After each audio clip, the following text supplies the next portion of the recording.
Okay, friends, once again, welcome back and very good afternoon to everybody. I hope you all are safe, your family member, your relative, your parents, your friends, all are safe, and you are enjoying this new era, this new way of learning. Friends, we are discussing fluid mechanics, and particularly right now, we are discussing fluid dynamics. As I had told you, that fluid mechanics is basically sub-classified into two parts: fluid statics and fluid dynamics. So far, we had learnt the concept of the fluid statics, and then correspondent numerical also we had learnt. Right now, we are discussing fluid dynamics, and a very important concept, that equation of continuity we already had learnt from the fluid dynamics. Today we are going to discuss a very most important topic, and that is the equation of Bernoulli. So Bernoulli's equation is the very most important topic. Friends, am I audible to you? Yes, sir. Sir, Yeah. background. Okay, so let's start to discuss the Bernoulli's equation, and that is a very important thing. Friends, आप कभी railway station गए हो? Yes sir. तो जब train Yes, sir. जब train आती है तो आपके पेरेंट्स ने आपको नजदीक जाने से मना किया होगा। ये सब यस सर। Yes, कोई बताएगा क्यों? due to loud noise. Oh, ना, loud noise is not the thing. Sir वो पवन आता है, मतलब आता है तो हम So actually, when passes from the track, you will experience force towards the train.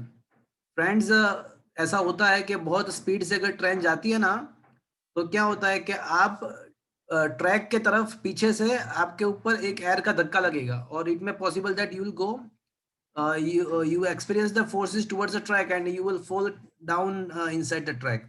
So it may possible, and that is happening due to the Bernoulli's due to this thing can be explained by the Bernoulli's equation. ये क्यों होता है वो Bernoulli equation से हम explain कर सकते हैं.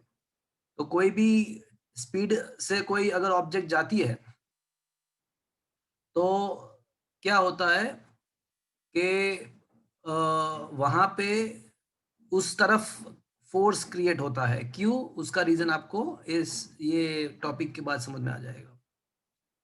सो right now we are going to discuss the Bernoulli's equation.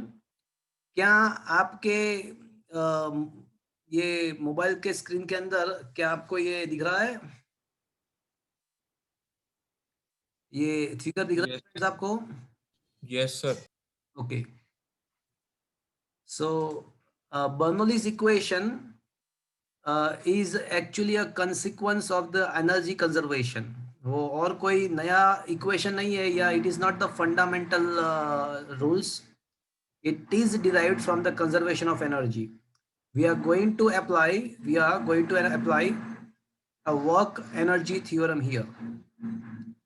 So किसी को याद है वर्क एनर्जी थ्योरम क्या था? Work is equal to delta K. W is equal to delta K. Work is equals to change in kinetic energy. Am I right, friends? That was the work energy theorem. Okay. Yes, sir. Okay.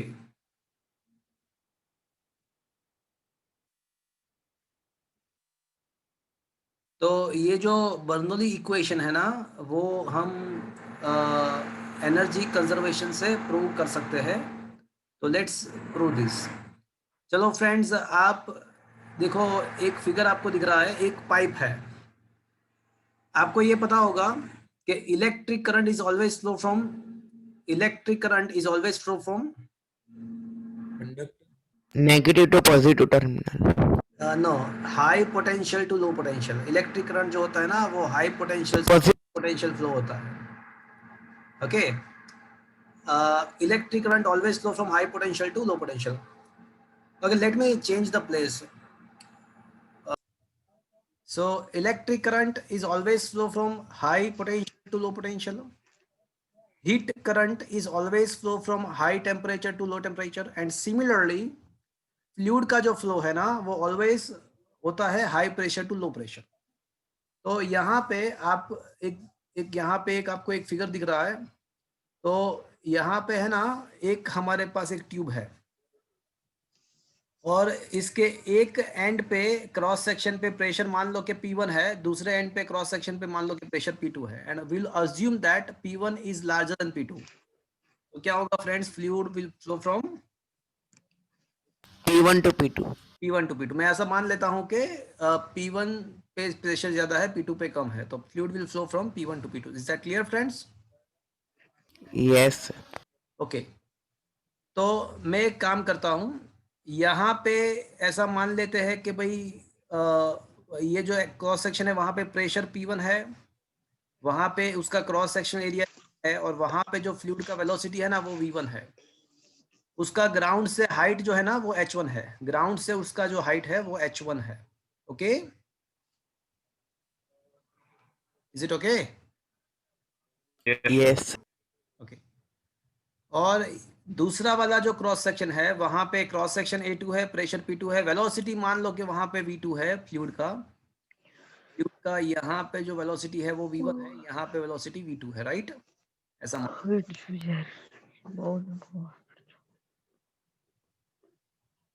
Okay. अब एक काम करते हैं, delta T time duration के लिए यहाँ से जो फ्लूइड फ्लो हो रहा है वो कितने डिस्टेंस तक जाएगा? सोचो, वेलोसिटी अगर v है तो डिस्टेंस कितना होगा? BT, am I right friends? Yes, sir. Yes, sir. देखो, मेरा जो अल्टीमेट Yes, टारगेट है ना वो बर्नौली इक्वेशन निकालना है. और बर्नौली इक्वेशन जो होता है ना वो हम यहाँ पे एनर्जी कंजर्वेशन के द्वारा प्रूव करेंगे. तो हम क्या करेंगे, हम यहाँ पे P1 प्रेशर ज्यादा है, P2 कम है, तो ये P1 प्रेशर के वजह से फ्लूइड का ट्रांसफॉर्म यहाँ से लेफ्ट हैंड साइड से राइट साइड होगा. तो एक काम करते हैं, डेल्टा टी टाइम ड्यूरेशन के लिए पूरा अजम्पशन करते हैं. तो assuming the whole situation for delta T interval of time. तो डेल्टा टी टाइम के लिए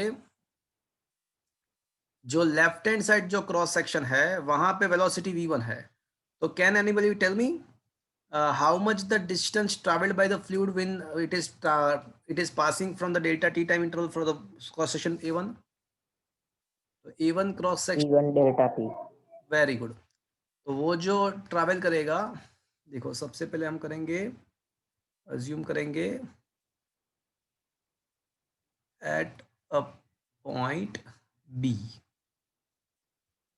So in delta t interval, the distance or length traveled by a fluid with the velocity v1 delta t. Is that clear?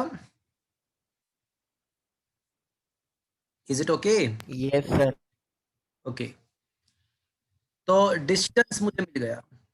अब वहां पे pressure P1 है, तो आपको पता है कि P1 is equal to, can I say F1 by A1. Yes, sir. तो वहां पे जो फोर्स लगेगा वो कितना लगेगा? P1 into A1 लगेगा. Yes, sir. Is that clear? Is it okay?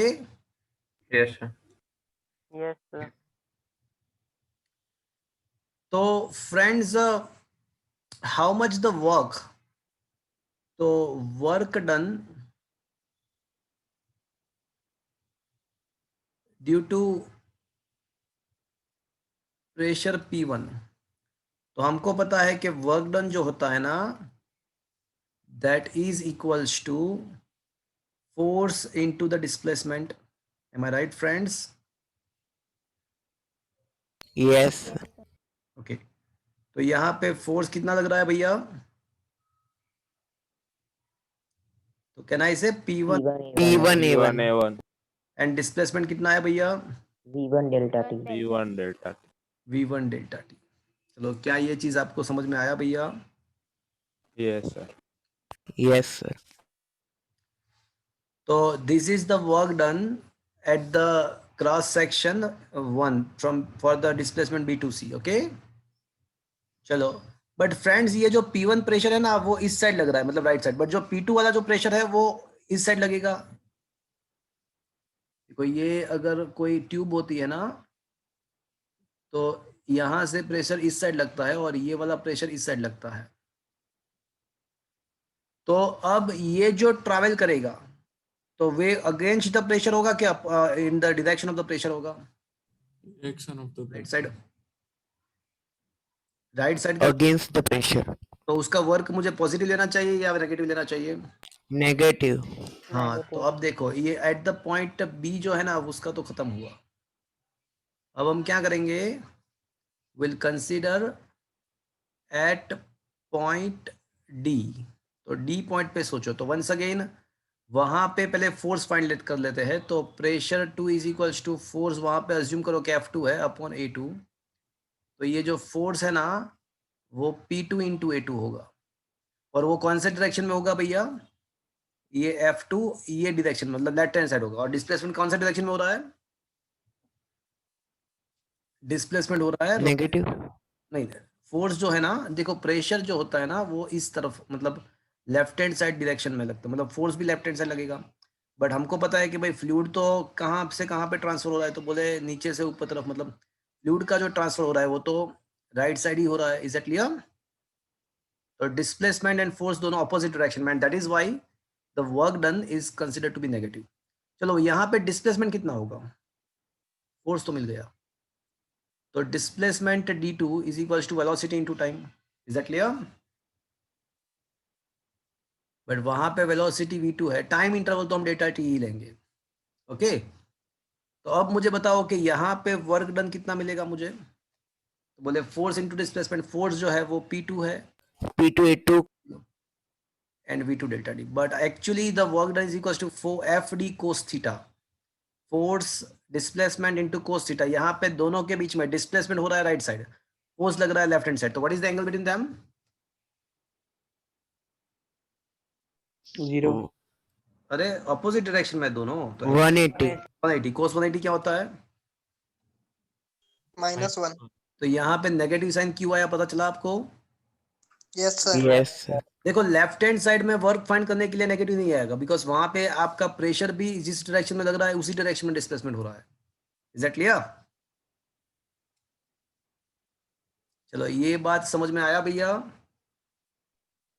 Yes, sir. Friends, can I say this A1 V1 delta T that should be equals to A2 A2 delta T? ये कहाँ से आया? Continuity equation. हाँ, equation of the continuity. Now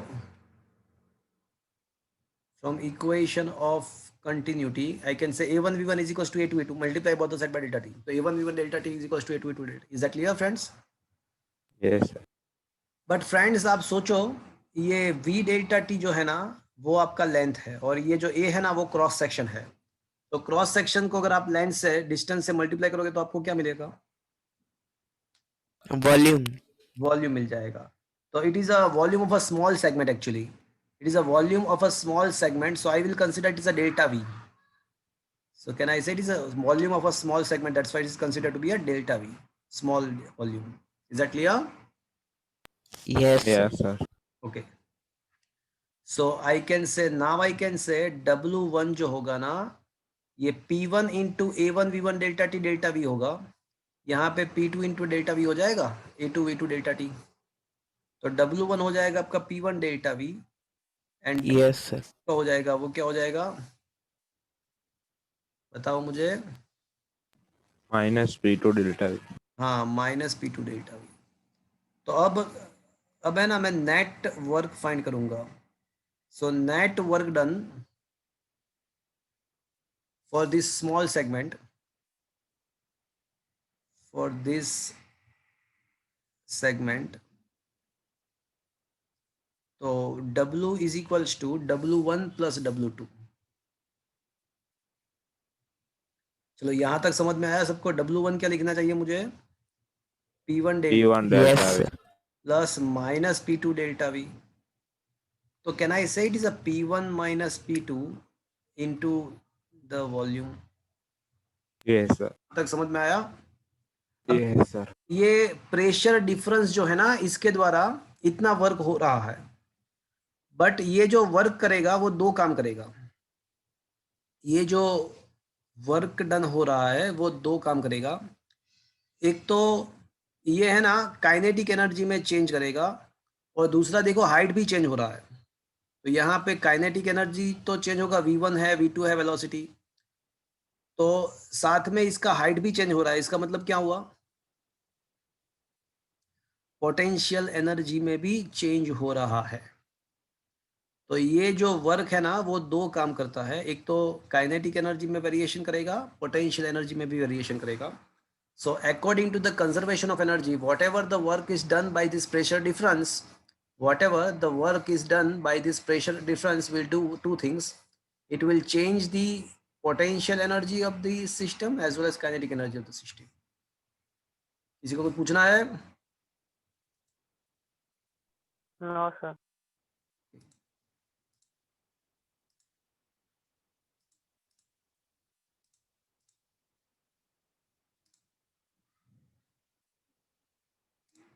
okay,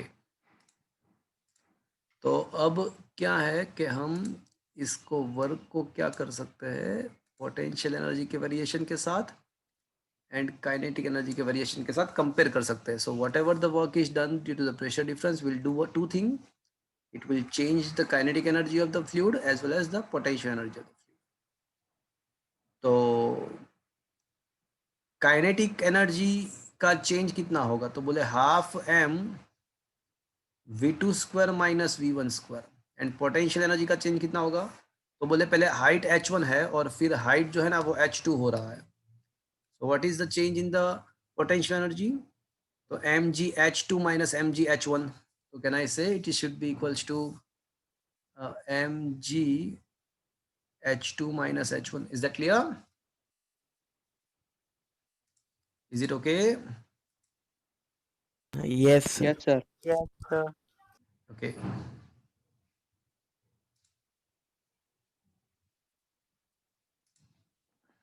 ये क्या? Just a moment.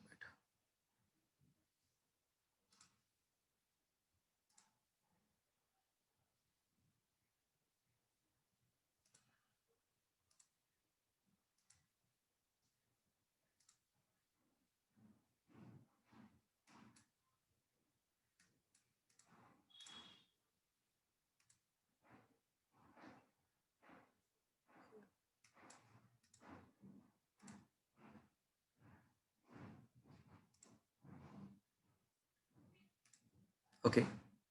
So are you able to see this handwriting, my handwriting on your mobile screen? Yes, sir. Fine. Yes, sir. So ये आपका हो गया change in potential plus kinetic energy. तो अभी क्या करेंगे हम? ओके, थोड़ा स्पेस लाने के लिए यहाँ पे जगह बनाएंगे। चलो,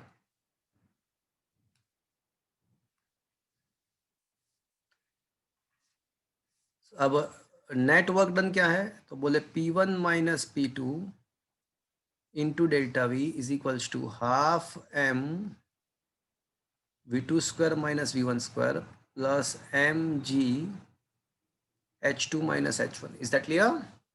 Is it okay? Yes or no? Yes. Yes, sir. तो अब क्या करेंगे? अब मैं है ना ये वॉल्यूम को डिवाइड करता हूं, हाफ है मास upon volume.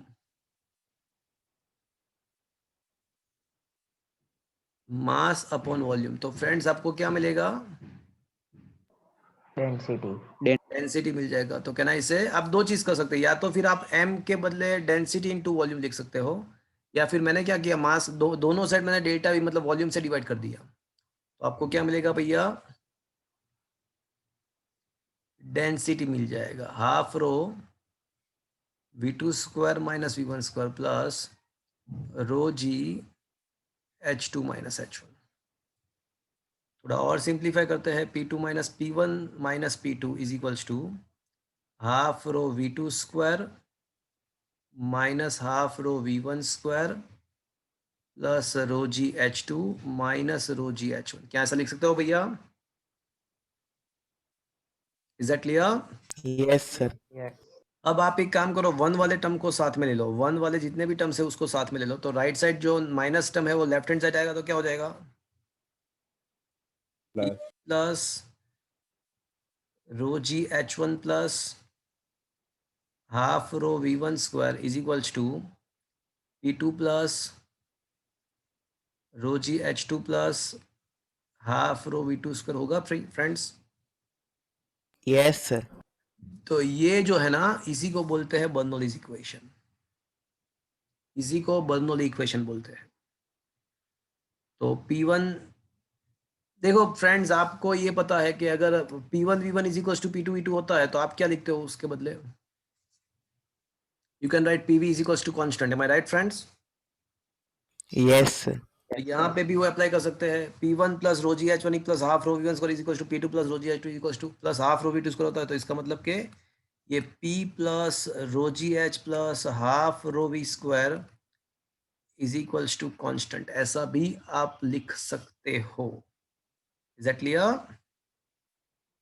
It is the similar thing, P plus rho g H plus half rho V square is equals to constant. Is it okay? उसको ऐसे भी लिख सकते हो। तो ये दोनों जो इक्वेशन है वो बर्नौली इक्वेशन है। तो इसको मैं ऐसा भी बोल सकता हूँ कि pressure plus potential energy per unit volume. देखो ये रो जी एच है ना, वो एक्चुअल में तो m बाई वी, रो के बदले m बाई वी है, ऐसा सोचो। तो m g h by volume, density is equal to mass upon volume, तो ये रो के बदले m बाई वी लिखो, मास अपन वॉल्यूम, तो ये हो जाएगा m g h upon volume, मतलब it is a potential energy per unit volume. Is that clear? Yes, sir. Plus half rho v square, वापस से हम वॉल्यूम पर डेंसिटी को मास अपॉन वॉल्यूम के हिसाब से लिखते हैं, तो half m v square upon volume, तो it is a kinetic energy per unit volume. तो ये वर्ड फॉर्म में याद रखने के लिए ऐसा याद रख सकते हैं कि pressure plus potential energy per unit volume plus kinetic energy per unit volume is always remains constant, so that is the Bernoulli's equation. तो फ्रेंड्स, ये पूरा बर्नौली इक्वेशन समझ में आया आपको? याद रह जाएगा, प्रेशर प्लस, सर एक वर्ड वाला स्टेटमेंट रिपीट करोगे? हाँ मैं पूरा एक बार आपको फटाफट यहाँ पे दिखा देता हूँ। देखो, तो सबसे पहले इसको सॉल्व करने, बर्नौली इक्वेशन डिराइव करने के लिए क्या करना है? सबसे पहले आपको पॉइंट बी पे कैलकुलेशन करना है, W1। तो W1 लाने के लिए पहले आप फोर्स F1 फाइंड कर दो और डिस्प्लेसमेंट फाइंड कर दो, तो आपको W1 मिल जाएगा, it is a P delta V। फिर एट द पॉइंट, पहले पॉइंट बी पे कैलकुलेशन किया, आप पॉइंट डी पे कैलकुलेशन करो, तो पॉइंट डी पे भी फोर्स फाइंड करो, डिस्प्लेसमेंट फाइंड करो, तो आपको W2 मिल जाएगा। बट यहाँ पे नेगेटिव क्यों लिखा? बिकॉज यहाँ पे जो हम डिस्प्लेसमेंट ऑपोजिट, हाँ अगेंस्ट द प्रेशर है, और यहाँ पे इन डायरेक्शन ऑफ द प्रेशर है, पॉइंट बी पे in the direction of pressure है और पॉइंट डी पे अगेंस्ट द प्रेशर है, तो ये W2 नेगेटिव आएगा। तो नेट W मिला हमको P1 minus P2 into delta V। चलो यहाँ तक पहुंच गए इक्वेशन नंबर 3 तक। Is that clear? Yes, sir. अब क्या है, अब लॉजिक ये है कि हम यहाँ पे जो भी वर्क हो रहा है that is converted into two part, it is going to change the kinetic energy as well as potential energy. तो हमने क्या किया कि change in kinetic energy find किया, change in potential energy find किया, और वहां पे mass is equal to volume into density लिख दिया। मास इज इक्वल टू, मैंने क्या किया था कि टू मेक इट सिंपलर, मैंने वॉल्यूम से डिवाइड किया था मास को, और यहाँ पे मास को वॉल्यूम इनटू डेंसिटी में कन्वर्ट कर दिया है। आप लास्ट में तो वही का वही होगा, एंड में तो डेल्टा वी कैंसिल ही हो जाएगा फाइनली। तो डेल्टा वी को सब जगह से कैंसिल करते हैं। इक्वेशन नंबर 8 तक पहुंच गए। P1 plus half rho V1 square plus half m rho g h is equal to P2 plus half rho V2 square plus rho g h 2। इसको ऐसा भी लिख सकते हैं, P plus half rho V square plus rho g h equal to constant. Is that clear? तो ये आपका Bernoulli equation. अब एक बंदा पूछ रहा है कि भाई इसको याद कैसे रखेंगे, तो बहुत सिंपल सी चीज है, देखो ये हाफ रो स्क्वायर हमको किसकी याद याद दिलाता है? तो बोले हाफ एम वी स्क्वायर की याद दिलाता है, तो वो हाफ एम वी स्क्वायर ही है, बट डेंसिटी क्या होता है? तो बोले मास अपॉन वॉल्यूम होता है, तो दैट शीट। तो ये हाफ एम वी स्क्वायर ही है बट अपॉन वॉल्यूम है। रो जी एच किसकी याद दिलाता है? तो बोले वो potential energy m g h की याद दिलाता है, तो वो एम जी एच ही है, बट रो के बदले m by v, m mass upon volume, तो ये हो जाएगा m g h upon volume. तो इसको हाफ रो स्क्वायर को हम क्या बोल सकते हैं भैया? It is the kinetic energy per unit volume, it is the potential energy per unit volume. तो अब इसको याद कैसे रखेंगे कि प्रेशर प्लस, बोलो क्या बोलोगे? Pressure plus potential Kinetic energy per unit kinetic energy पर वॉल्यूम प्लस एनर्जी पर volume is always remains constant. constant, वही लिखा है, देखो लास्ट में वही लिखा है, as moving along the streamline the sum of the pressure and kinetic energy per unit volume and potential energy per unit volume is always remains constant. constant. Dear friends, constant, Yes, sir. this is what is the Bernoulli equation. Sir ये use कहाँ पे होता है? अरे बहुत जगह पे use होता है। देखो नेक्स्ट टॉपिक क्या लिखा है, देखो आप ध्यान से देखो क्या लिखा है next topic. Uses of Bernoulli. Uses of हाँ। Bernoulli. तो फ्रेंड्स सबसे पहले यहाँ पे जो यूज नहीं समझाया है मैं आपको वो यूज बता दूं। यहाँ पे जो यूज नहीं दिया हुआ है पहले मैं आपको वो समझा देता हूँ। आप जब रेलवे ट्रैक पे जाते हो तो आपके फादर मदर पेरेंट्स आपको जब ट्रेन आती है तो आगे जाने को मना करते हैं। उसका रीज़न सिंपल है, उसका रीज़न ये है कि मान लो कि ये रेलवे ट्रैक है और आप यहाँ पे खड़े हो, आप मतलब ये रेलवे ट्रैक है और आप यहाँ पे प्लेटफॉर्म पे खड़े हो, तो बर्नौली इक्वेशन ये बता रहा है कि P1 plus rho g h one plus half rho v one square, मतलब एक काम करते हैं एक ही स्टेप में लिखते हैं ना, लिख ही सकते हैं ना, P plus rho g h plus half rho v, चलो is equals to P2 plus rho g h two plus half rho v two square. Okay, अब आपका जो हाइट है और जो ट्रेन जा रही है वो हाइट, वो दोनों हाइट तो अलग ही। नहीं सेम ही हो। आप जहाँ पे खड़े हो वहाँ उसका आपके सामने से ही ट्रेन पास होगी। ओके, अच्छा ऐसे, हाँ sir same.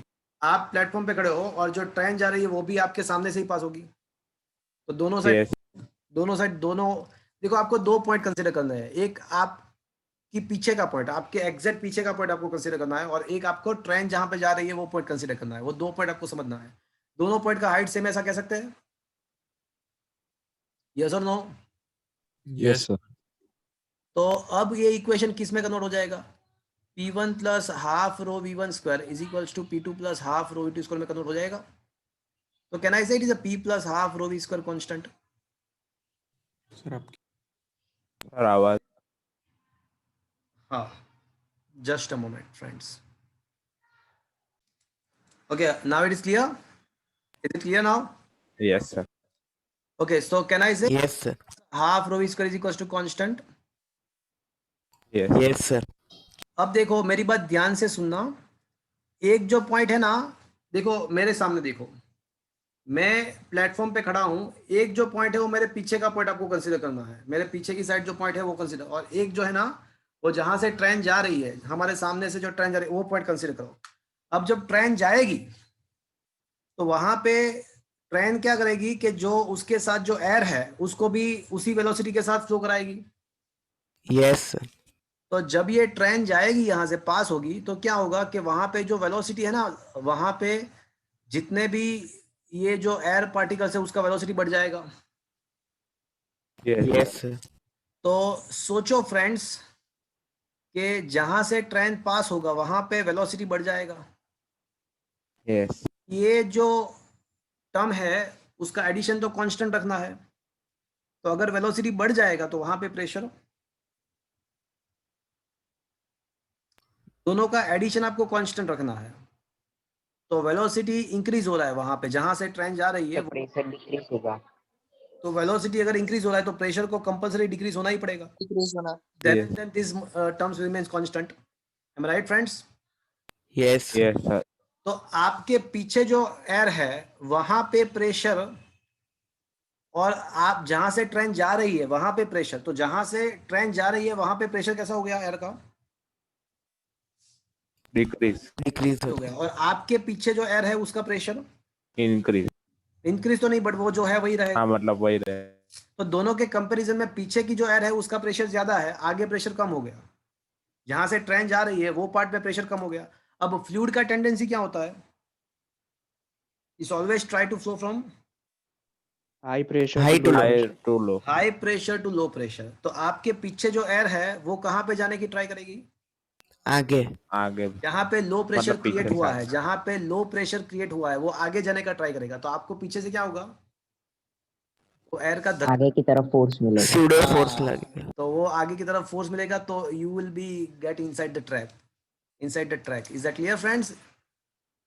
Yes. Is that clear? Yes. Okay friends, एक और एग्जांपल है।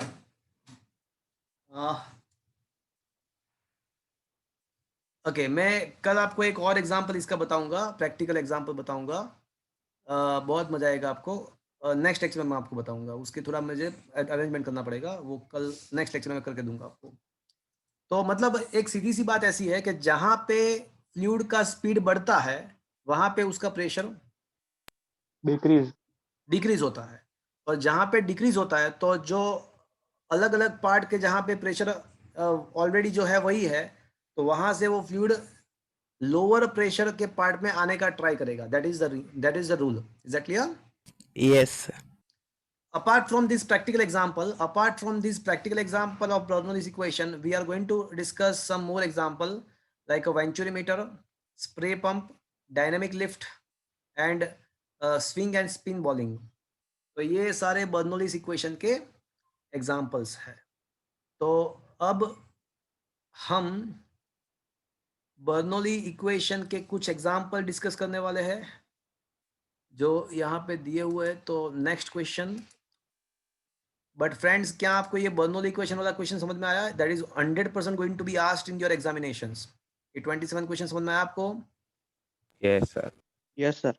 So come to the question number 28. Okay अब एक और इम्पोर्टेंट चीज मैं यहाँ पे प्रूव करने वाला हूँ। इफ्लक्स का फॉर्मूला मैं यहाँ पे प्रूव करने वाला हूँ। देखो क्या लिखा है question number 28। It is also important for the 4 marks. ये 4 मार्कर क्वेश्चन है। Speed of efflux. अब इफ्लक्स किसको बोलते हैं वो आपको समझ में आ जाएगा, एंड उसके ऊपर से टॉरिसिलिस लॉ हम प्रूव करेंगे। चलो इसके बेस पे एक क्वेश्चन है। क्वेश्चन क्या है देखो। When a container open to atmosphere contains the velocity of liquid, obtain the velocity of the liquid coming out from the narrow hole on the wall of a container by using the Bernoulli's equation, and also calculate the Torricelli's law. तो समझ लेते हैं पहले question क्या पूछने की try कर रहा है।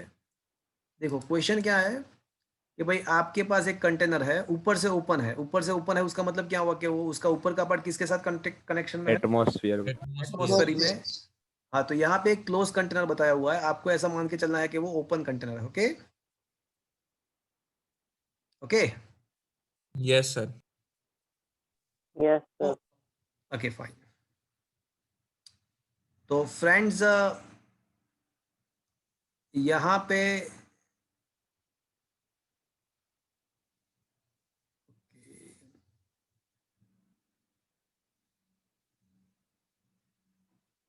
चलो ये एक कंटेनर है, और कंटेनर के ग्राउंड से वाई हाइट पे एक हॉल किया हुआ है। तो वहां पे जो हॉल किया हुआ है वहां पे आपको क्या करना है, आपको वहां पे ये कितने वेलोसिटी के साथ ये बाहर निकलेगा ये आपको पता करना है। Is that clear friends? Yes, sir. Is your target. देखो क्या लिखा है। Consider a tank containing a liquid of density rho with a small hole in its side at the height y1 from the bottom. The air above the liquid whose surface is at the height y2 is at the pressure p. यहाँ पे pressure p है ऐसा assume किया हुआ है. तो अब let assuming the velocity is v1 and v2 at the point 1 and 2. ये 1 पॉइंट है, वहां पे v1 वेलोसिटी है, और ये 2 पॉइंट है, वहां पे v2 वेलोसिटी है. चलो यहां तक समझ में आया आपको friends? Yes, sir. Okay. Sir हाँ बोलो. सर इसमें फाइन क्या करना है वो फिर से बताओ ना. हाँ, फाइंड ये करना है कि यहाँ पे जो फ्लूइड है उसका वेलोसिटी क्या है ना, वो फाइंड करना है. देखो क्या लिखा है. When a container open to atmosphere, obtain the velocity of the liquid coming out of the narrow hole from the wall of container. तो ये वॉल पे एक हॉल किया है, तो वहां से कितने वेलोसिटी के साथ वो बाहर निकलेगा वो आपको फाइंड करना है. Is that clear? Yes, sir. Yes sir. अब एक काम करते हैं, हम ऐसा मान लेते हैं कि यहाँ पे जो क्रॉस सेक्शन है ना, ये हॉल का जो क्रॉस सेक्शन जहाँ पे मैंने पॉइंट 1 कंसिडर किया है वो क्रॉस सेक्शन A1 है, और यहाँ पे ये जो कंटेनर है उसका ये पूरा क्रॉस सेक्शन कंसिडर करना पड़ेगा A2. तो it is very clear that the A2 is much larger than A1. Hall is a very, तो हॉल पे जो क्रॉस सेक्शन मिलेगा आपको, जो मैंने यहाँ पे दिखाया हुआ है, this is the cross section A1 in the hall, this one. So can I say A2 is much larger than the A1? Yes, sir. Is that clear? Yes. Yes, sir. So applying the equation of continuity, तो A1 V1 is equals to A2 V2. यहाँ पे V1 और यहाँ पे जो speed होगा liquid का 0.2 यहाँ पे मैंने कंसिडर किया, that is a V2. Okay, this is a A2, और वहां पे वेलोसिटी जो फ्लूइड नीचे जाने का वेलोसिटी है वो उसको मैंने V2 कंसिडर किया. चलेगा? Yes sir. Yes. फ्रेंड्स, चलो अब हमने यहाँ पे क्या किया, इक्वेशन ऑफ कंटिन्यूटी अप्लाई कर दिया. अब हम यहाँ पे बर्नौलीज इक्वेशन अप्लाई करेंगे. चलो, अप्लाइंग द बर्नौलीज इक्वेशन.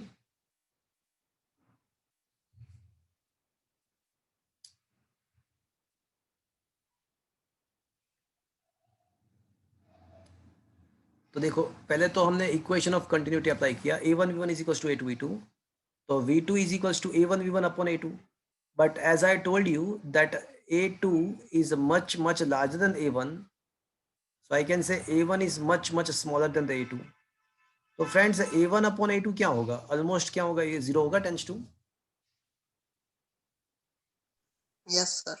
तो A1 अपॉन A2 जो है ना वो ऑलमोस्ट टेंस टू 0 है. तो इसका मतलब ऐसा हुआ कि ये जो V2 का जो वेलोसिटी होगा ना, V2, that can be considered as a, देखो A1 Zero. टेंस टू 0 है, तो यहाँ पे 0 प्लेस कर दो तो V2 इज अप्रोक्सीमेटली 0 हो जाएगा. Is it okay? Yes. Okay. So now applying the Bernoulli's equation, P1 plus half rho V1 square plus rho G Y1 is equals to P2 plus half rho V2 square plus rho G Y2. तो मान लो कि देखो ये 1 जो point है ना वो हमने जस्ट यहाँ पे कंसिडर किया हुआ है. ये पॉइंट 1 हमारा ये जो अंदर की साइड है वो एक्चुअली यहाँ पे ऐसा मान लो. तो 1 पॉइंट पे जो प्रेशर होगा वो हम ऐसा मान के कर सकते हैं कि एटमॉस्फेरिक प्रेशर है. और ये अभी ऐसा मान लो कि ये 0.2 जो है ना ये Metrology. हाँ, तो अभी हम यहाँ पे बर्नौलीज इक्वेशन अप्लाई करेंगे, जस्ट अ मोमेंट। तो applying the Bernoulli's equation, P1 plus rho half rho V1 square plus rho GY1 is equals to P2। यहाँ पे देखा आपने, ये यहाँ तक पहुंचे आप? Is it clear? Is it okay? Yes, sir. Yes, sir. चलो, अब जो P1 है ना, ये 1 पॉइंट मैं ऐसा कंसीडर करता हूँ, मान लो कि मैं ये जो पॉइंट 1 है वो ऐसा कंसीडर करता हूँ कि जहाँ पे वेलोसिटी V1 है वो एग्जैक्टली तो जैसे ही ये फ्लूइड बाहर आएगा तो उसके पास कितना प्रेशर हो जाएगा? ये हॉल में से जैसे ही फ्लूइड बाहर निकलेगा तो उसका प्रेशर कितना हो जाएगा? एटमॉस्फेयर। एटमॉस्फेयर। तो 1 पॉइंट पे हम ऐसा मान सकते हैं कि प्रेशर जो है ना वो एटमॉस्फेरिक प्रेशर है। तो पॉइंट 1 पे प्रेशर एटमॉस्फेयर, मान लो कि जो ऊपर का प्रेशर है वो P2 है, वो P है ऐसा मान लो। चलो, P2 का जो प्रेशर है वो P है, वो ऐसा मान लो। अगर ये कंटेनर ओपन होता तो P2 क्या हो जाता? वो भी एटमॉस्फेयर। एटमॉस्फेरिक प्रेशर हो जाता। Okay, but yes sir. मान लो कि वो एटमॉस्फेरिक प्रेशर नहीं है, वो क्लोज्ड कंटेनर है, ऐसा टेम्पररी मान लो।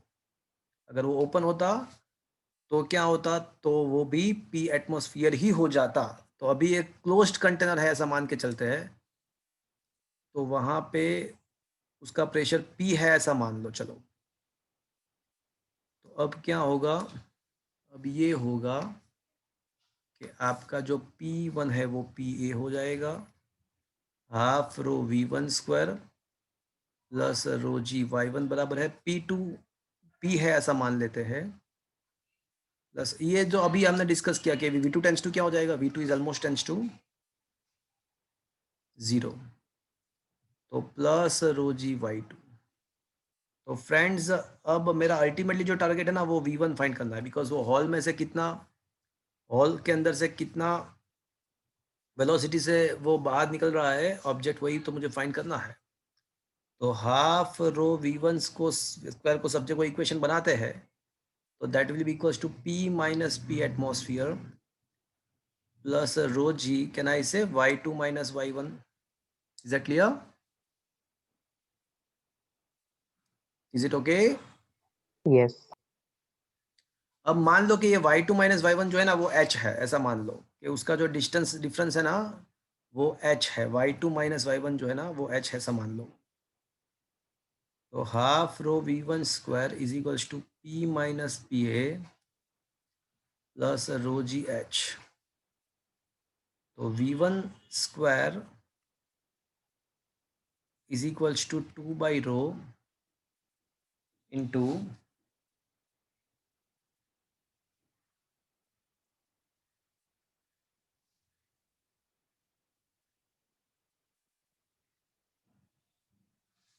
2 by rho into P minus PA plus rho GH। मेरी आवाज आ रही है फ्रेंड्स आपको? Yes. Yes, sir.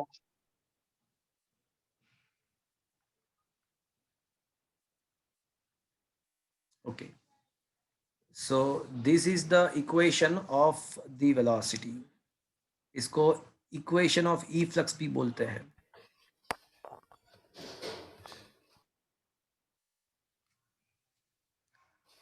so this is what is I wants to find। अब देखो, कंटेनर अगर ओपन है, कंटेनर अगर ओपन है तो P का वैल्यू क्या हो जाएगा? PA. तो PA PA गेट कैंसल्ड, तो जो P का जो वैल्यू है ना वो PA हो जाएगा, तो PA PA कैंसिल हो जाएगा, तो बचेगा रो GH इंटू 2 बाई रो, तो 2GH बचेगा। So if the container is opened, then V must be equals to, in root, can I say 2GH? If the container is open, then P becomes PA, तो PA PA get cancelled हो जाएगा, तो 2 by row into row GH, तो रो भी cancel हो जाएगा, तो 2GH बाकी बचेगा। Yes, sir. तो इसको टॉरी-सीलीज इक्वेशन बोलते हैं। क्या बोलते हैं? टॉरी-सीलीज इक्वेशन। और फ्रेंड एच मैंने कहाँ पे लिखा था? तो बोले y2 माइनस y1 के बदले लिखा था। अब y2 माइनस y1 क्या है वो भी देख लेते हैं। y2 माइनस y1 क्या है वो भी देख लेते हैं। तो फ्रेंड्स एक्चुअली तो ये y2 माइनस y1 जो है वो h अभी दिख रहा है आपको इक्वेशन, देखो ये फिगर के अंदर ये y2 है ये y1 है, तो ये आपका h है। तो ये h क्या है, तो बोले ओपन सरफेस से h डेप्थ है जहां पे हॉल किया है। तो फ्रेंड्स अभी हमको ये पता चला टॉरिसिली इक्वेशन कि भाई कोई भी कंटेनर का जो फ्री सरफेस है, जो एटमॉस्फेयर के कांटेक्ट में है जो सरफेस, उस सरफेस से अगर h डेप्थ पे हम कोई हॉल करते हैं तो वहां से कितने वेलोसिटी के साथ फ्लूइड बाहर निकलेगा? √2gh। √2gh। तो ये कैसा हुआ पता है आपको? अगर कोई ऑब्जेक्ट को आप फ्री फॉल कराते हो, तो आपका फॉर्मूला हो जाएगा v² minus v0² equals to 2ad। तो v² minus v0² equals to 2gd। मान लो कि h डिस्टेंस उसने ट्रैवल किया और फ्री फॉल कराते हो, तो इनिशियल वेलोसिटी भी 0 हो जाएगा आपका। अगर फ्री फॉल है तो इनिशियल वेलोसिटी 0 हो जाएगा, और h डिस्टेंस ट्रैवल कर रहा है तो v² is equal to 2gh होगा friends. Yes sir. Equal to क्या होगा? √2gh। √2। तो ये दोनों केस देखो, इक्वेशन मुझे सेम मिला बट दोनों केस अलग है। एक में क्या है कि मैं कोई ऑब्जेक्ट को फ्री फॉल कराता हूं तो h डिस्टेंस ट्रैवल होने के बाद उसका वेलोसिटी √2gh होगा। h डिस्टेंस ट्रैवल होने के बाद उसका वेलोसिटी √2gh होगा। और यहाँ पे क्या है, यहाँ पे कोई कंटेनर है जिसके फ्री सरफेस से अगर h डेप्थ पे हम हॉल बनाते हैं तो हॉल में से जो फ्लूइड निकलेगा उसका वेलोसिटी √2gh है। दोनों चीज अलग है, इक्वेशन सेम है। And this is known as a Torricelli's. ये जो सिमेट्रिसिटी है उसको टॉरिसिलीज लोग बोलते हैं। ये जो सिमेट्रिसिटी है कि कोई फ्री फॉल करते हुए ऑब्जेक्ट का h डिस्टेंस ट्रैवल होने के बाद जो वेलोसिटी होता है √2gh, वही फॉर्मूला हमको मिलता है यहाँ पे कि भाई कोई कंटेनर है उसके फ्री सरफेस से h डेप्थ पे अगर कोई हॉल है तो वहां पे फ्लूइड कितने वेलोसिटी से बाहर निकलेगा, तो उसका वेलोसिटी भी √2gh होगा। दोनों चीज अलग है बट इक्वेशन सेम है, उसको ही टॉरिसिली लोग बोलते हैं। क्या ये चीज आपको समझ में आया भैया? Yes sir. That is the important 4 mark का क्वेश्चन एज वेल। तो क्या है देखो यहाँ पे दो केस, देखो यहाँ तक हम पहुंच गए थे कि भाई v is equal to p minus P A into 2/ρ √2gh plus 2/ρ p minus P A. अब कभी ऐसा हो सकता है कि p is much larger than P A. तो मान लो कि भाई यहाँ पे कोई ऐसी चीज रखी हुई है, ये जो कंटेनर है वो कोई ऐसी जगह पे पड़ा हुआ है कि जिसके ऊपर बहुत ज्यादा प्रेशर है, एटमॉस्फेरिक प्रेशर नहीं है बट बहुत ज्यादा प्रेशर है। तो जैसे मैं बताऊं कि इस टाइप का केस कहाँ पे हम दे सकते हैं। मान लो कि भाई कोई कंटेनर के ऊपर मैंने बहुत ही हैवी ऑब्जेक्ट रखा हुआ है, यहाँ पे बहुत ही हैवी ऑब्जेक्ट को रखा हुआ है। तो ऐसा हो सकता है कि ये जो प्रेशर है वो एटमॉस्फेरिक प्रेशर से बहुत ज्यादा हो जाएगा। So in that kind of circumstances I can neglect this ρgh with respect to p minus pa. तो if p is much larger than pa, तो ये 2gh को मैं निगलेक्ट कर सकता हूँ इसके रिस्पेक्ट में, बिकॉज ये p का वैल्यू बहुत ही ज्यादा है। तो in that kind of circumstances we have 2/ρ p minus pa. Hence the speed of efflux determined only by the pressure of container. Such a situation occurs in the rocket propulsions where efflux means coming out liquid. तो rocket के अंदर ऐसा situation होता है कि जहां पे अंदर से बहुत ही ज्यादा प्रेशर क्रिएट होता है, वेसल के अंदर से ही बहुत ही ज्यादा प्रेशर क्रिएट करना होता है। और दूसरा केस कि अगर टैंक ओपन है तो फिर ऊपर का प्रेशर कितना हो जाएगा? एटमॉस्फेयर। तो वो एटमॉस्फेरिक प्रेशर हो जाएगा। तो देखो रॉकेट प्रोपोर्शनल में क्या होता है, टैंक ओपन नहीं होता है, तो वहां पे अंदर बहुत ही प्रेशर क्रिएट करते हैं गैस के द्वारा।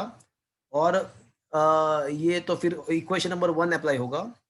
बट अगर हम अभी टैंक की बात, मतलब ये कंटेनर की बात करते हैं कि कंटेनर ऊपर से ओपन है, तो फिर आपका आंसर आएगा √2gh। तो this is a speed of a freely falling body.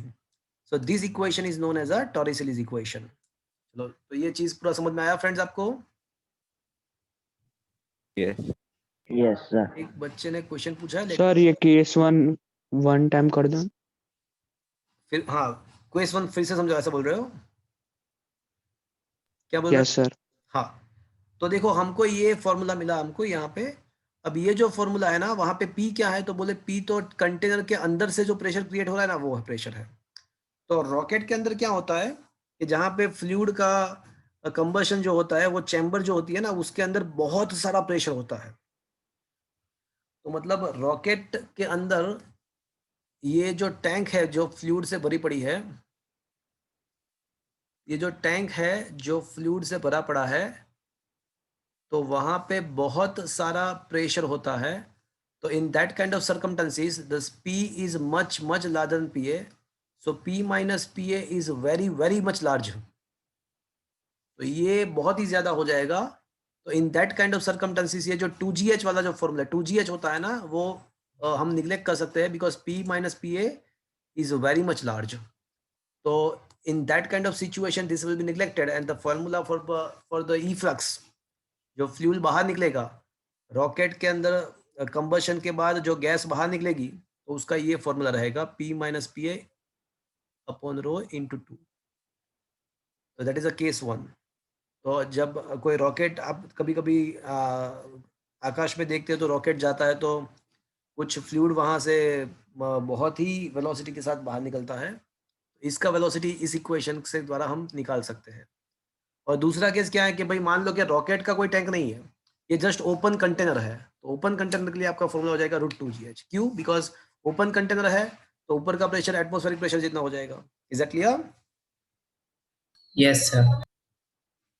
चलो, तो ये आपका एक एप्लीकेशन हो गया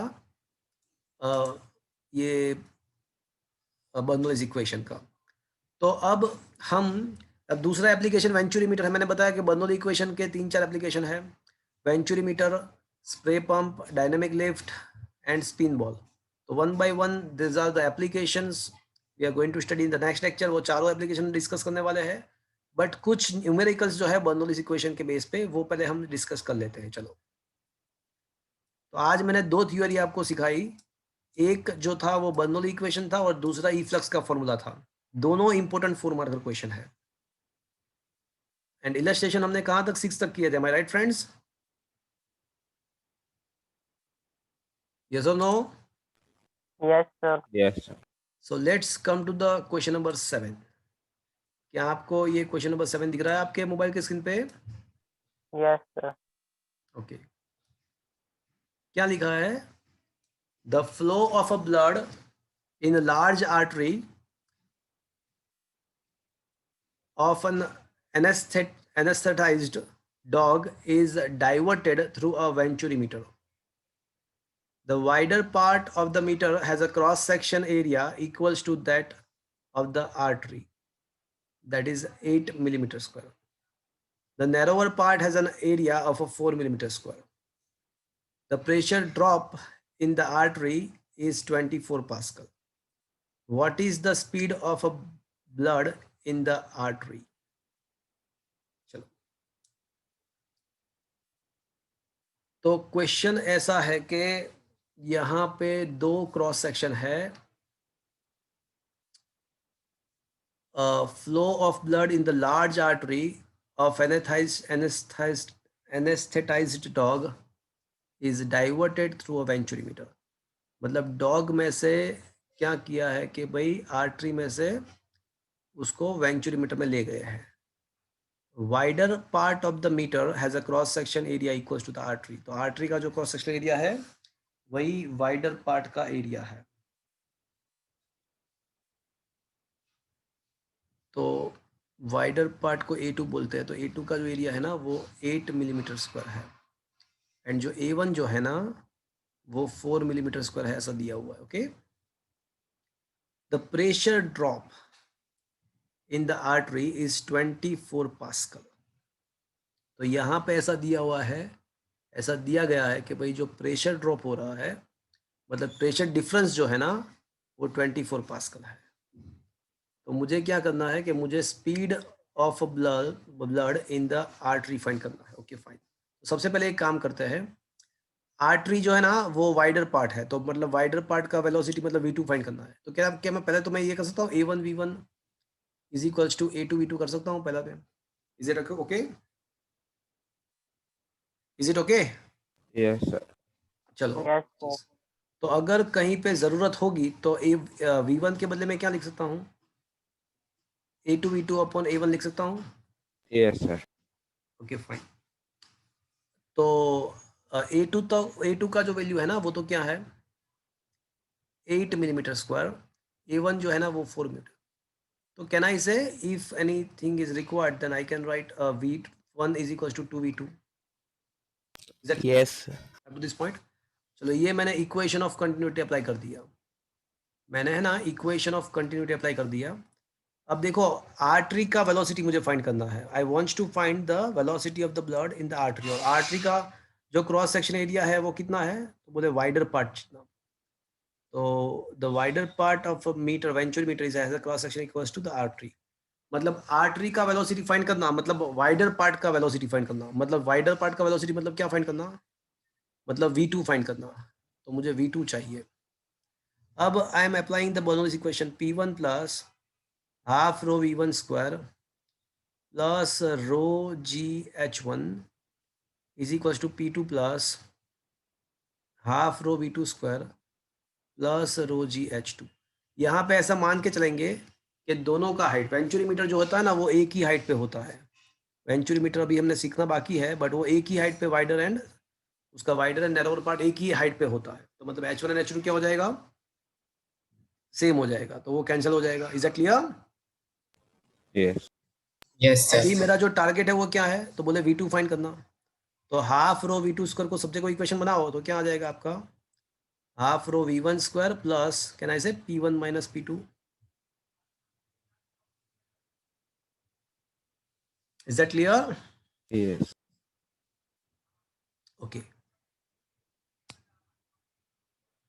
तो यहाँ पे ऐसा है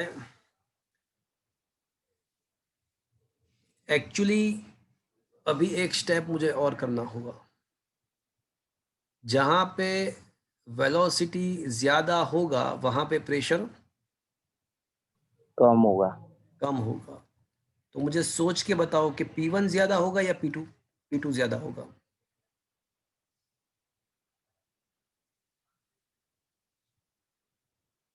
P2। देखो सीधी सी बात है, V1 is double then the V2।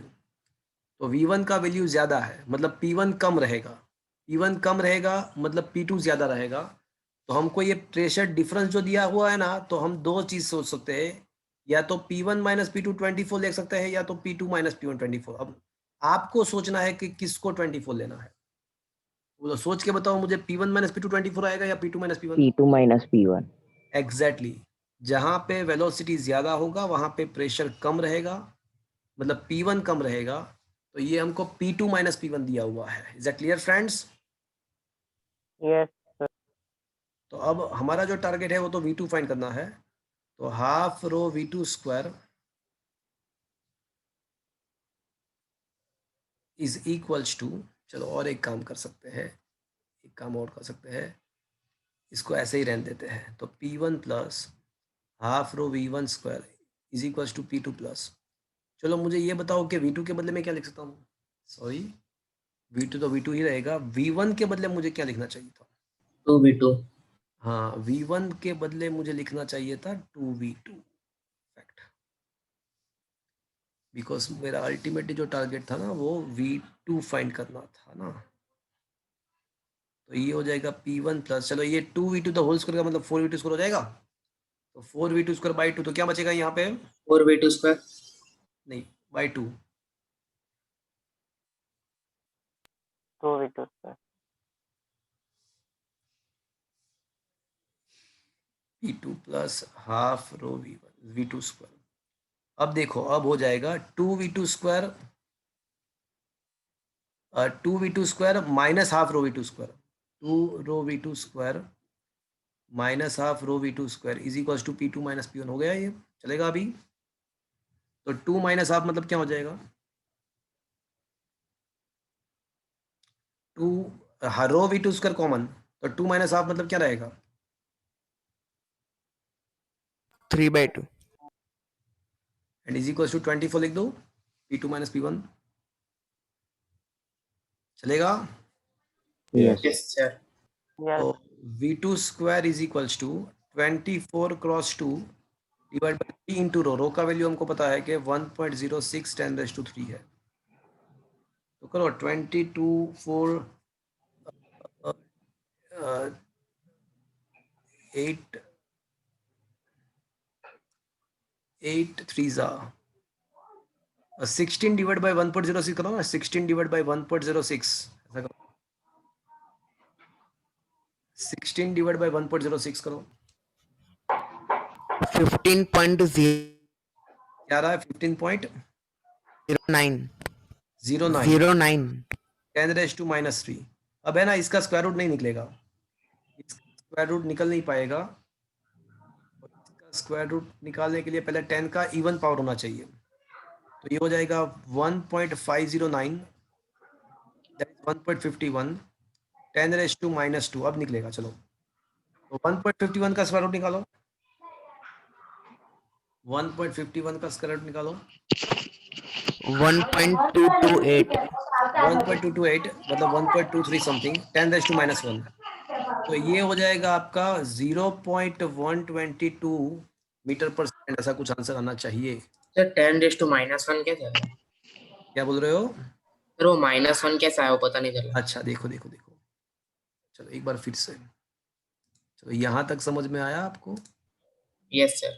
Just a minute, मैं बताऊँ, पहले तो बोलने तो दो मुझे कहाँ तक। ये जो V2 स्क्वायर ये वाला जो इक्वेशन है वहां तक आपको समझ में आया, ये वाला इक्वेशन? Yes sir. अब देखो V2 स्क्वायर मुझे क्या मिला था, 15.09 10⁻³ मिला था, तो मैंने क्या किया 1.509 मतलब 1.51 इंटू 10⁻² कर दिया, चलेगा अभी? Yes sir. बट ये तो V2 का स्क्वायर मिला, तो अगर V2 फाइंड करना है तो इसका रूट निकालना पड़ेगा, और 10⁻² का रूट हो जाएगा 10⁻⁻1। Okay, okay. तो इसका रूट निकालोगे आप 1.51 का, तो क्या मिलेगा आपको?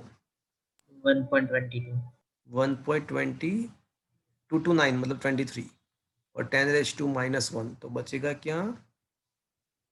0.123 मीटर पर सेकंड, ऐसा कुछ आंसर आना चाहिए। तो लेट्स, आ रहा है कि नहीं आ रहा है देख लेते हैं। हाँ आ गया, देखो exactly the same answer we got. Is that clear?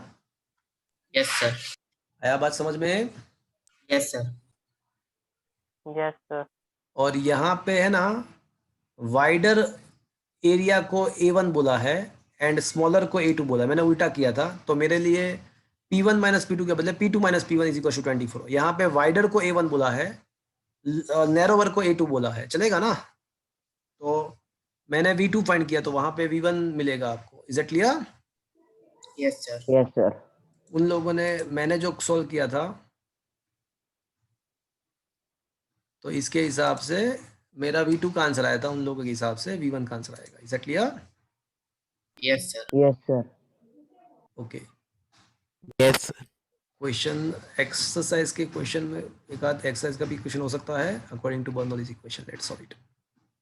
Exercise का 10 तक हमने किया था, am I right friends? Last yes. Yes. 11 Yes, sir. 12 13 14 15, ये रहा आपका 15th क्वेश्चन हो सकता, 14th क्वेश्चन। चलो 14 क्वेश्चन का डेटा आपको दिख रहा है फ्रेंड्स? क्वेश्चन नंबर 14 दिख रहा है आपको? Yes, sir. Okay.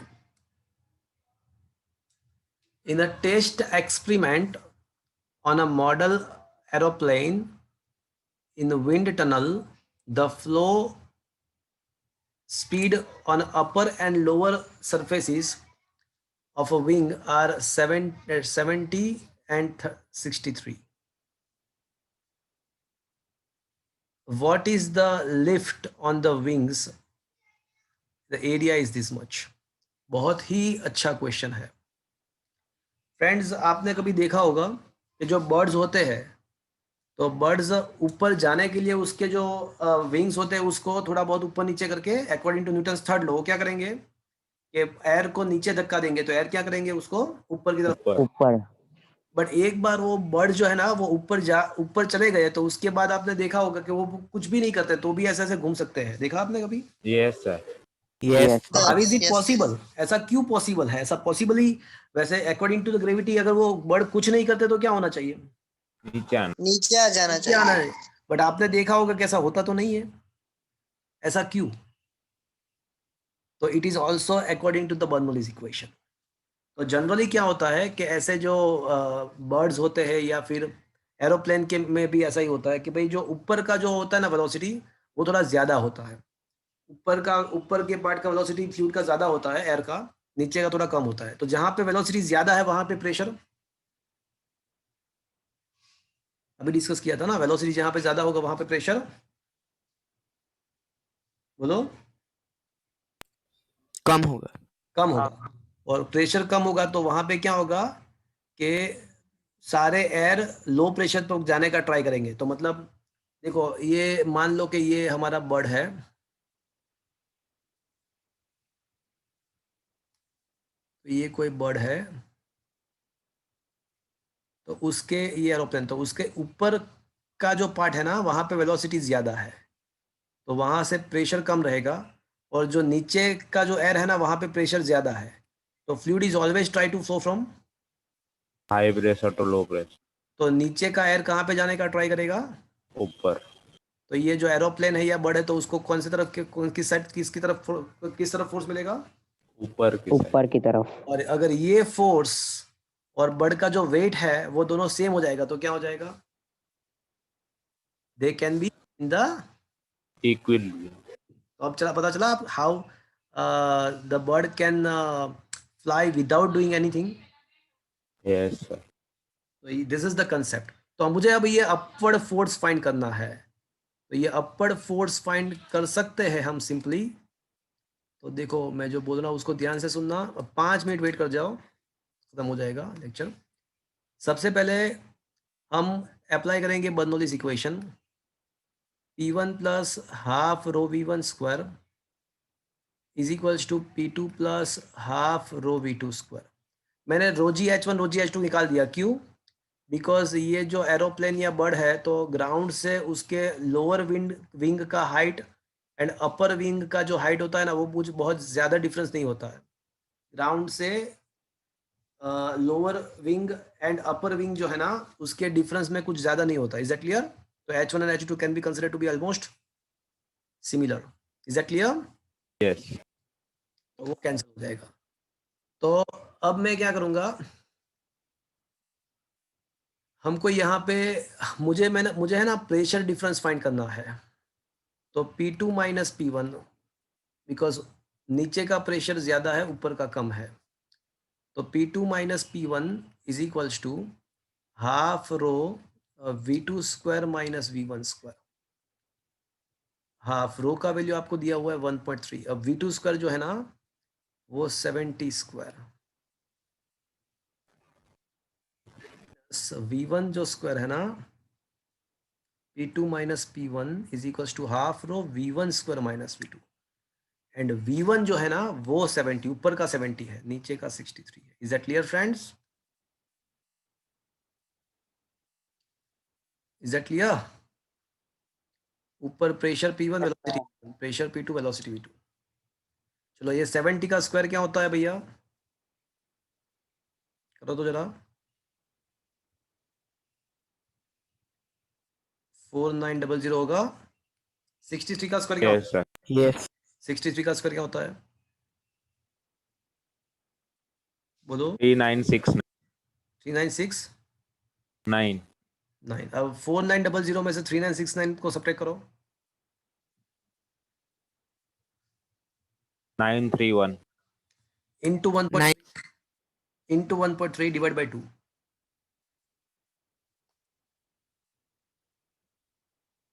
Zero 5.15। 05. Newton पर मीटर स्क्वायर। तो ये आपका प्रेशर डिफरेंस मिल गया। और जो फोर्स, जो बर्ड या एरोप्लेन जो अपवर्ड फोर्स फील करेगा, that is because of this pressure difference.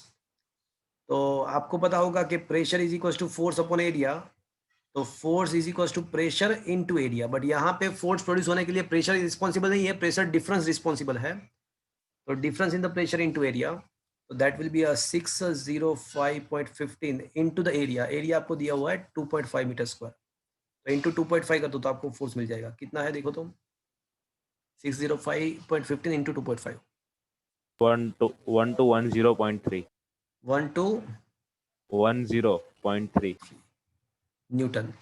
कभी कभी JEE के क्वेश्चन में, इसी क्वेश्चन में ऐसा पूछते हैं कि if the aeroplane is in the equilibrium what is the mass of the aeroplane, if the aeroplane is in the equilibrium what is the mass, ऐसा भी पूछते हैं। तो अब इसके बाद आपको क्या करना है, अगर मास पूछा है तो F is equal to ma g हाँ, और तो m को इनटू सब्जेक्ट मास बनाना है। इनटू द जी के साथ, वेट के साथ कंपेयर करना है इसको। Is that clear friends? ये जो फोर्स मिला that must be equals to weight, तो this force should be compare with the weight, तो उसके ऊपर से मास मिल जाएगा आपको एरोप्लेन का। Yes sir. अगर ऐसा पूछे तो हम ऐसे सॉल्व कर सकते हैं। बट ये क्वेश्चन समझ में आया भैया? It's interesting. Yes sir. तो फ्रेंड्स आ रहा है आंसर? ये आंसर आया तो नहीं आ रहा था? 10 नहीं आ रहा था। नहीं, वही तो है, आपने मुझे गलत बताया ना। देखो हमने लास्ट में तो यही किया था ना, देखो हमारा भी वही आ रहा है, 1/2 इंटू 1.3 इंटू 4900 और उसको लास्ट में 2.5 से मल्टीप्लाई किया। करो तो फिर से सर मल्टीप्लिकेशन है ना, लास्ट में किया ना सर मल्टीप्लिकेशन है। सर मल्टीप्लिकेशन नहीं किया। अरे नहीं सर, उसके इंटू बाद किया है। 2.5 नहीं किया था, 2 ही अरे किया। किया है, लास्ट में किया तो है यार, ये किया मैंने लास्ट में, यहाँ तो है। उसने 2 से कर दिया। हाँ सर, मैं 2 से क्या 2.5 से। तो हाँ 2.5 सर, है ये तो भाविक ने 2.5, गलत लिखवाया है। हाँ गलत लिखवाया है ना, 2.5 से मल्टीप्लाई करना था। ओके, मतलब सॉल्यूशन में कोई मिस्टेक नहीं है, खाली 2.5 से मल्टीप्लाई करना चाहिए था, तो भाविक ने 2 से मल्टीप्लाई किया था। यस सर, मैंने 2 से किया 2.5 से। तो 2.5 तो 2.5 से करना पड़ेगा ना। Is that clear? Yes sir. तो फ्रेंड्स आज का सेशन मैं यहाँ पे खत्म कर रहा हूँ। कल आपका एग्जाम है, उसमें आज का नहीं आएगा बट आज तक चैप्टर नंबर 10 आएगा। Okay, yes sir. यस। चलो तो अभी यहाँ पे सेशन एंड करते हैं। Thank you friends.